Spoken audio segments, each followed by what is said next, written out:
Hey guys! Welcome back to another adventure. In today's video, nandito tayo sa Boracay! So, ayun na nga. So, nandito tayo sa Boracay for our honeymoon. And if you're planning to go to Boracay soon, just keep on watching. Right now, nandito na nga pala kami sa hotel namin dito sa Boracay. This Boracay trip is easier kung halimbawa kung pupunta ka na sa iba't ibang bansa and you're going to Boracay. The airport process is easier. Nag-check-in na kami online doon sa website ng aming airline. So, kung meron naman kayong option to check in online, and I know most airlines meron na talaga silang gano'ng option, you can just check in online. Pagdating namin ng airport, dumiretso na kami agad doon sa boarding gate kasi wala kaming check-in baggage. So, kung may check-in baggage naman kayo, dediretso kayo doon sa check-in counter ng inyong airline. So, since hand carry lang yung meron kami, and nakapag-online check-in na kami, pagdating namin sa airport, diretso na agad kami do'n sa boarding gate para maghintay ng aming boarding time. So, ang trip from Manila to Katiklan ay around 1 hour lang, 1 hour or more as far as I know. Pagpasok kasi namin do'n sa aircraft, nag-fasten lang ako ng seatbelt and then natulog na ako and then paggising ko andun na ako. Sobrang pagod kasi namin and puyat pa kami from the wedding stuff. Ito na talagang Boracay trip namin, yung aming magiging pahinga after ng aming wedding. So, pagdating namin ng Katiklan, sumakay kami doon sa tricycle. Meron kayong two options doon, puwedeng van or puwedeng tricycle. Pero iniisip namin kasi pagka van, maghihintay pa kami mapuno yung van. So, ang van is 100 pesos per head. And then yung tricycle kung saan kami sumakay is 50 pesos per head. Pero ang minimum kasing bayad do'n is pang-tatlong tao. So, halimbawa kami dalawa lang kami, kung sasakay kami sa isang tricycle, ang babayaran namin is pang-tatlong tao kasi yun yung minimum na bayad sa tricycle. So, ang binayad namin is 150 para sa aming dalawa na. Mabilis lang siya, like minutes away lang siya from the airport. So, pagdating namin sa port, dumiretso agad kami do'n sa registration line. Nag-register kami, yun yung step 1. After no'n, magbabayad ng terminal fee na 150 pesos ang isa. And then after mo magbayad ng terminal fee, diretso ka naman sa pagbabayad ng environmental fee which is 150 pesos ang isa. And then after nun, proceed ka na sa pagbabayad ng boat. Ang boat is 50 pesos ang isa. Pagkatapos mo mabayaran lahat yon, dediretso ka dun sa isang booth kung saan bibigyan ka nila ng number. Yun yung seat number mo doon sa boat. Hanapin mo lang yung seat number na binigay sa'yo at dun ka uupo. And then yung boat trip is mga minutes lang siya, sobrang bilis lang. Pagdating mo do'n, marami kang options na puwede mong sakyan from the port hanggang doon sa iyong hotel. Dahil nga kami nag-check-in kami doon sa Station 2. So, ang sinakyan namin is from do'n sa port hanggang do'n sa Station 2 na do'n sa aming hotel na. So, marami kayong options do'n. Una, puwede kayong mag-e-trike, which is yun yung ginawa namin, nag-e-trike na lang kami. Then meron din yung option do'n para do'n sa van.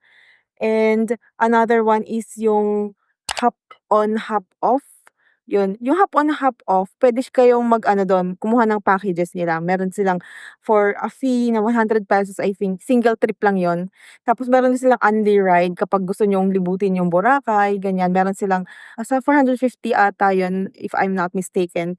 So, yun ay 24 hours kang puwedeng sumakay dun sa hop on, hop off dun sa mga stations nila dun. Isa lang naman yung stop namin, so from the port dun lang naman sa hotel. So, ang in-avail na lang namin is yung e-trike. Yung e-trike para siyang Grab, hindi nga lang siya car. Sila yung nag-book para sa amin.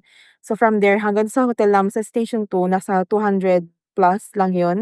Tapos bigyan nila kami ng free bottled water, tig-isa kami. In-advisean nila kami na mag-download daw kami ng app na Boracay Express. Dahil nga para siyang Grab, so dun kami mismo sa app na yun magbo-book sa susunod naming trip. If ever kailangan namin gamitin yun, pupunta kami sa kung saan man kami around Boracay pupunta, puwede namin gamitin yung app na yun. Dun namin malalaman yung kung magkano yung price from here to there. So, mabait naman si manang driver. Marami naman siyang chika-chika about Boracay. Super mababait ng mga tao dun. And ngayon, I'm gonna show you our hotel. Ayan, ang syala naman ng ilaw. Tapos may TV. At mahabang table.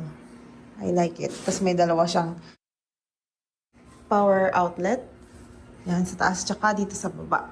Meron ding heater and dalawang cups. And dryer. Dito kami magbe-breakfast bukas. Kasi itong stay namin yan may kasamang breakfast. And ito, may additional pang saksakan dito. At may upuan pang ganyan, rattan chair. This is the queen size bed. So, may dalawang towels for the both of us. And then may dalawang bedside table. Ito, tsaka itong isa. Ang dami na ng saksakan in fairness kasi meron na dito isang saksakan. Mas meron pa doon. And then, ito, meron dito mini ref. Tingnan natin. May laman siya actually. Tapos yung laman nito, pwede namin i-consume pero may additional charge pag kinonsume namin. Yan. Tingnan natin ang laman nito. Oh, dito pwede. May freezer. May full body size na mirror. And then, sa likod niyan is cabinet. Pwede ilagay mga damit. Dito may mga hanger. May hanger. And marami siyang mga pull-out na drawer. Tapos dito, ang cute. Meron pa siyang salamin din dito with sink. Maliit na sink. And then, konting toiletries. Meron tayong ditong toothbrush. Meron shampoo and conditioner. And then, meron din tayong sabon. And face towel and tissue. This is the shower room pala. Yan. Meron kaming sariling shower room.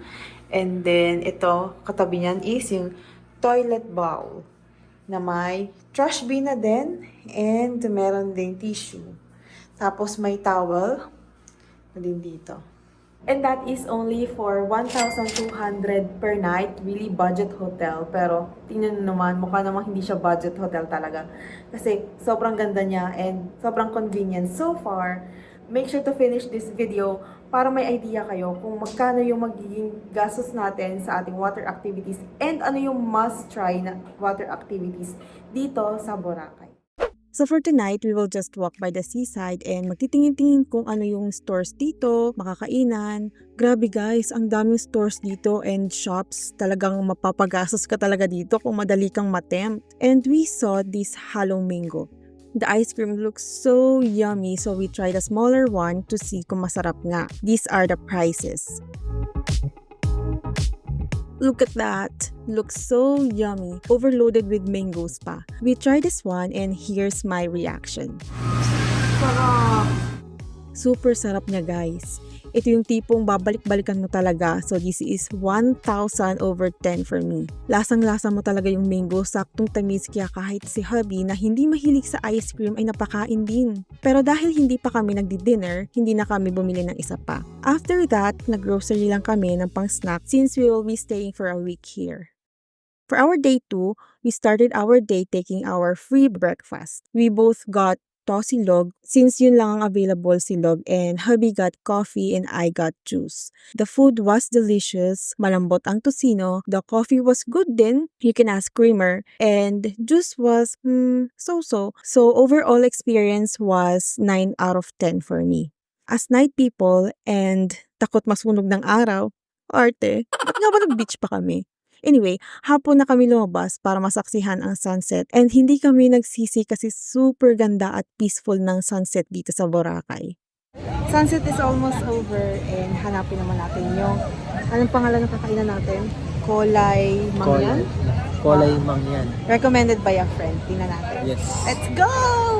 So pumunta na nga kami sa Kolay Mangyan. Sa Station 1 lang to guys. Malaki ang space and very Filipino ang interior in fairness. And guys, totoo ang chismis. Masarap nga ang food dito at mura pa. We have here sisig, 8 out of 10. Hindi masyadong nakakawaw ang lasa. But this pancit is so good, 10 out of 10 for me. And itong sinigang ay hindi super maasim and malambot ang pork. So 10 out of 10 din for me. Itong lemon juice ay super asim kaya 7 out of 10 lang for me. Marami din namang restaurants dito sa beachfront pero mukhang mga syala ang kumakain at madalas foreigner din and according sa aming source, wow, source talaga, sa aming friend na taga dito and nag-work na dito, mahal daw ang mga restaurant at bars dito sa beachfront kaya hindi na kami nag-try. At ayun na nga, may SB, oh my god, na-distract na naman ako sa SB. So going back, kung nasa ibang bansa tayo, itatry natin yan. Siyempre, lagi tayo magtatry ng local food. Pero dahil nasa Pinas lang naman tayo, for sure, same-same lang namang Filipino food yan. Kaya doon lang tayo sa mas mura. Day 3, we tried pancake naman. And for me, 8 out of 10 kasi hindi masyadong impressive. And my hubby tried bang silog. Saktong lambot ang fish and malasa. So, 9 out of 10 for me. Then my hubby also tried egg and sliced bread and long silog. As you can see, maliit ang longganisa and hindi din gaano impressive ang lasa. So, both ay 8 out of 10 lang. Hey guys! So, for today's video, pupunta tayo sa Starbucks! Wow, parang napaka-exciting. Starbucks? Hindi, kasi doon sa Starbucks kasi doon sa may Station 1 ba yun? A few walks away lang siya. Ideal siya for picture taking dahil yung background mo doon is yung mismong beach and then yung mga puno. Very Instagrammable talaga. And then kakain tayo doon sa Kolay Mangyan. Kasi una nating nakainan doon siya sa may bandang daanan. Pero yung kakainan kasi natin today is yung doon sa mismong beachfront. Makikipag-meet din tayo doon sa ating kausap for our water activities. So, titingnan natin kung magkano yung expenses natin, kung magkano yung packages na ino-offer nila, and kung ano yung i-avail nating water activities. So, let's go! For today's video, may kausap kami about water activities and ang meet-up namin ay sa Starbucks! Tapos na tayo mag-Starbucks. Papunta tayo ng Station 1. Wow, the sunset is so beautiful. And ito yung yacht. Yacht, may party-party. Yeah. And then another one. Yeah. Nagsi-uwian na sila. Oh, there are nights here. Restaurants, bars, sa Station 1.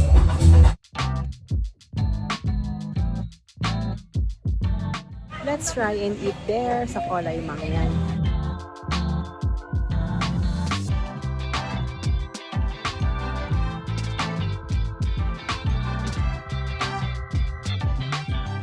This is the Budbud Special, 120 pesos. Pero ito na siya. With fries, kikiam, Shanghai, tapos ito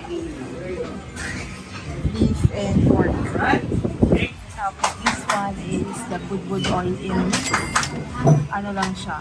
Same lang siya na sa special. Wala lang siyang fries and kikiam. So, mas maraming kanin mo. And this is 100 pesos.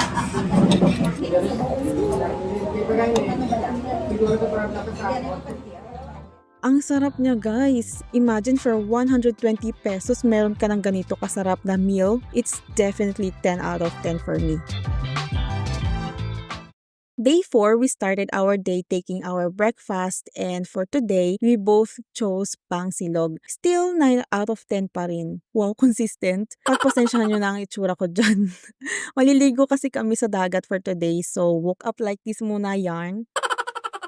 Hey guys! So, tapos na tayong maligo kanina sa dagat. Ngayon, pupunta naman tayo sa V-Hub. Ititingnan natin kung ano yung food na pwede nating i-try doon. Saturday night ngayon, so I think maraming tao doon. Pero let's see, kasi doon daw sa V-Hub maraming iba't ibang klaseng food and drinks. So let's try that. Doon I think yung isa sa mga spots best for nightlife dito sa Boracay.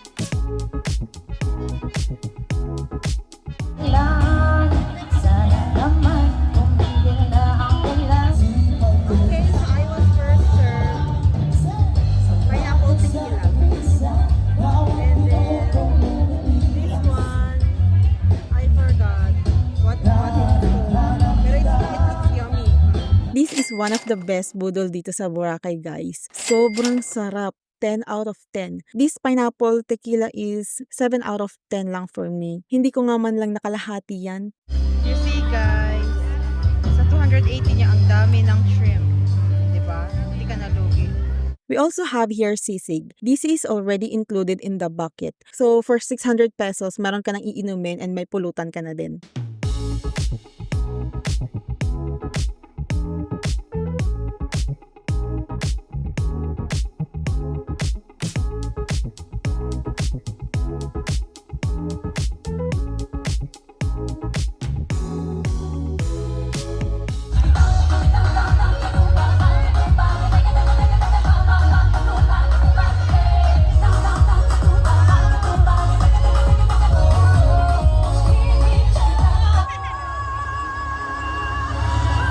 also had some pictures and a video with the fire dancers. There's no fee. They're just asking for donations. So, kahit magkano yung ibigay nyo sa kanila. After that, naglalakad-lakad lang kami dito sa seaside. May mga nakatambay pa dyan sa gilid-gilid. 11 a.m. na nga pala guys, and may mga bukas pang bar dito. Ito guys, yung according sa tour guide namin, mura lang daw ang drinks dyan, less than 100 pesos lang. At higit sa lahat, maraming afam. Hi guys! So, for today's video, mag-island hopping tayo. And yung helmet diving. So, ang meet up namin is 9 a.m. dyan sa Astoria. Doon sa may Station 1. Super excited ako kasi ngayon lang ulit kami makakapag-island hopping. Kasi hindi nga ako beach person, so madala kami pumunta sa dagat. And yung huling island hopping namin, I think, doon pa yung sa Batangas. And that was, I think, 7 years ago pa. So, na-excite ako. Ano kayo mapupuntahan nating beach? So, let's see. Let's find out. Look at my outfit for today. Oversized rash guard kasi last minute na kami bumili ng outfit. Kaya ginuna namin yan. And isa pa, terno kami ni hubby, kaya G na yan. So, andito na nga kami sa meet-up place. Isa-isang hinahanap ng tour guides yung mga kasama ng bangka nila. And while waiting for our turn, naisip kong itak in na lang ang top ko para aesthetic pa rin. 11 a.m. na and isa-isa nang nagbo-board ang passengers sa boat. Hindi ko alam kung anong tawag dito sa nilalakaran namin pero nakakahilo siya guys kasi magalaw masyado. At ayun na nga guys, nakipila din ako dito.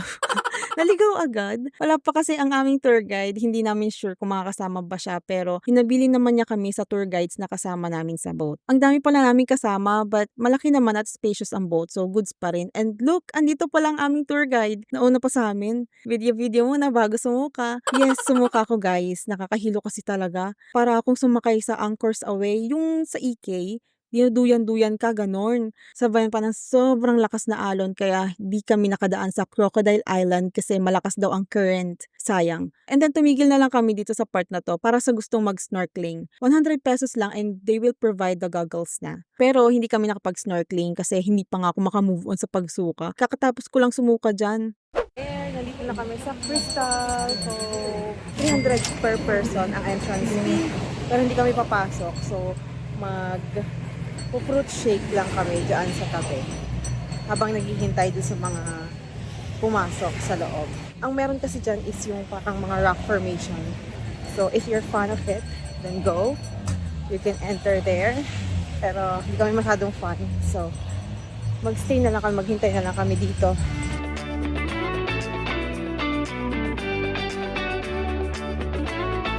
Banana shake 145. Melon. Melon, fruit shake. 145 145 ang melon. And then itong kikiam. Magkano itong kikiam? 35 isa. 35 ang isa. Here is the price list guys. Masarap ang banana shake. Lasang-lasa mo yung fresh bananas. Hindi din sobrang tamis. So this is 9 out of 10 for me. I love the sauce dito sa kikiam. Nakulangan pa nga kami kaya bumili pa ulit kami. So this is 9 out of 10 for me din. At ayan na nga ang trending na shot ng mga beach tour guide, ang human drone namin.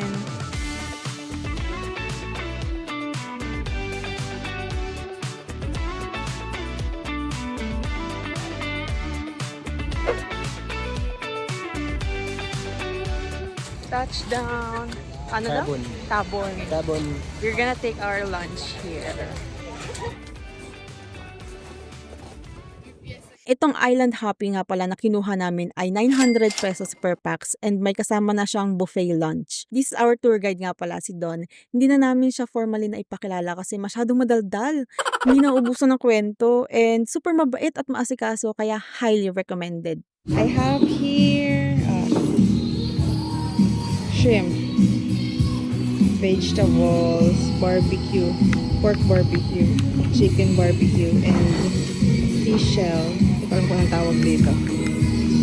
And then watermelon for dessert.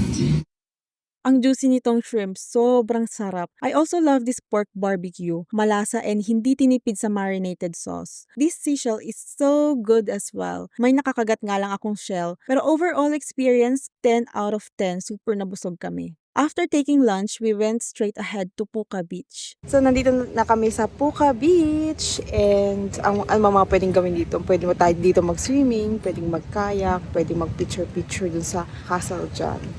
We will be staying here for mga 30 to 45 minutes. And then, pagtapos sa activities yung iba, then, lalarga na. Maganda dito guys, kasi malapit lang to dun sa station 2, dun sa kung saan kami nag-i-stay. Parang mga, 25 pesos lang sa e-trike. So, if ever gusto nating bumalik dito, mag-i-trike lang tayo. Andin dito yung mga nagbe-braid ng buhok. If ever gusto nyo nun. And maganda dito guys kasi less crowded. Kakaunti lang yung tao dito. Hindi kagaya dun sa main na beach talaga. Dito na kami magkakayak guys. For magkano yung kayak? 200. Tayong dalawa. 200 kaming dalawa. So take 100 each. Oh. Ang daya guys, sabi lang ang may video na ganito. Paano na ako? Bawasan natin ng 50 pesos ang bayad kasi wala akong video sa Crystal Kayak.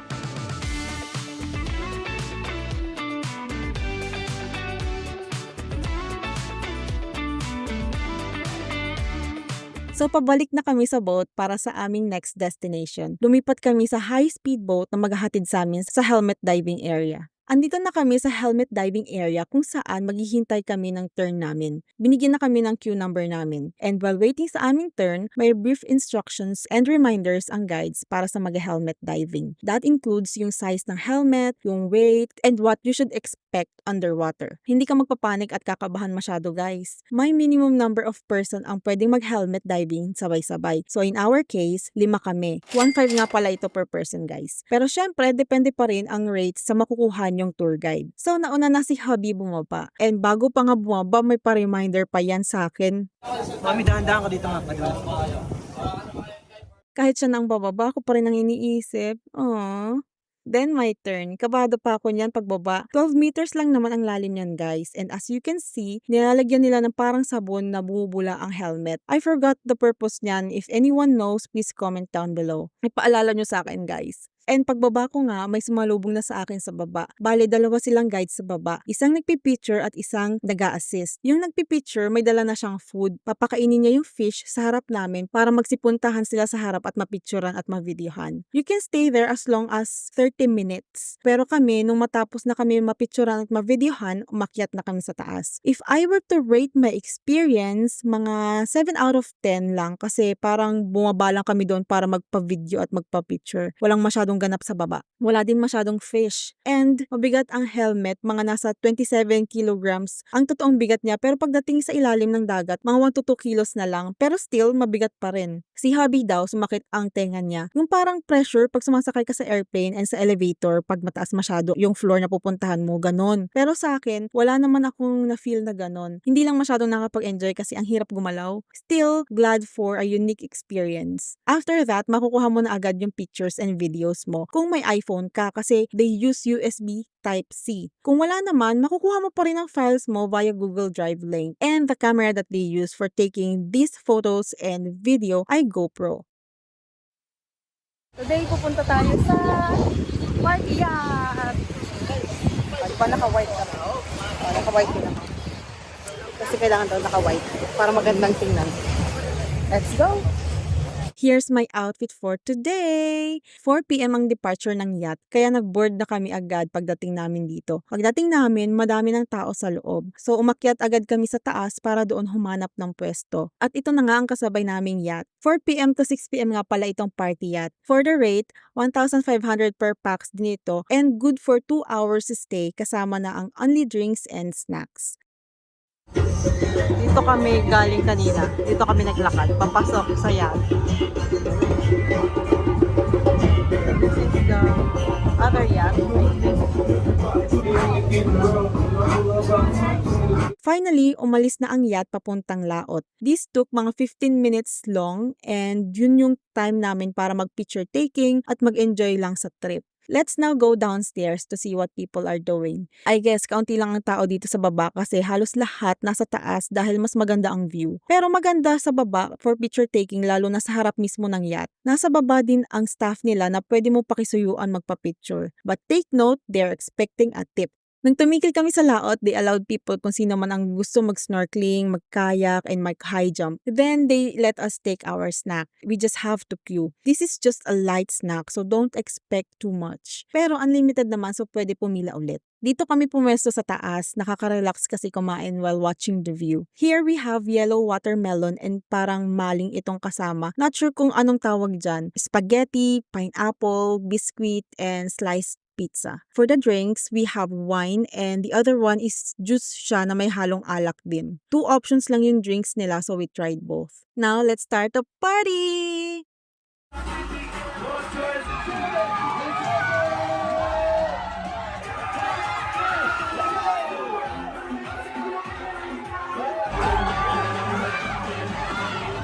Napadaan kami dito sa Jonas Fruit Shake na matagal ko nang gustong itry kasi ang dami laging bumibili so na-curious ako. Nagtiyaga na akong maghintay, total paalis naman na kami bukas. I tried banana milk for 170 pesos and panalo ang lasa guys. Kaya naman pala maraming bumibili. Hindi masyadong matamis and really nag-stand out ang lasa ng banana kaya this is 10 out of 10 for me. And that's it for our Boracay trip. I hope you guys enjoyed this video. If you do, please subscribe to my channel for more videos like this. And I'll see you on my next video.